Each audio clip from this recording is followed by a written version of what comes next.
Are you trying to download uTorrent right now, but the website is down, giving you a site can't be reached error? Or maybe your antivirus is blocking the download? Honestly, consider this a blessing in disguise. You really shouldn't be installing uTorrent in 2026 anyway.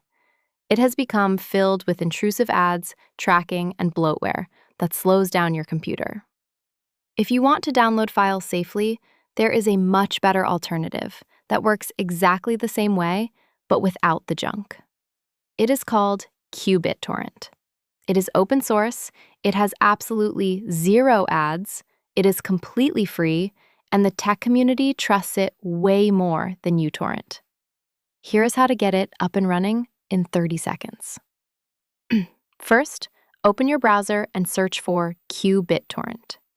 Make sure you click the result that says qBittorrent.org.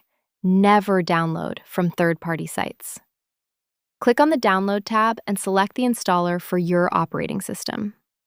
Once it downloads, simply run the installer. The best part here is that, unlike uTorrent, there are no hidden checkboxes trying to install random antivirus software or toolbars on your computer.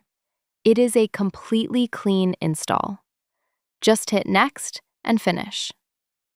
Once you open it, you will see the interface is clean with no banner ads or pop-ups. It works exactly like uTorrent, but faster and safer. I have put the link to the official site in the description below. If this video saved you a headache, please hit that like button and subscribe for more tech tips. Thanks for watching.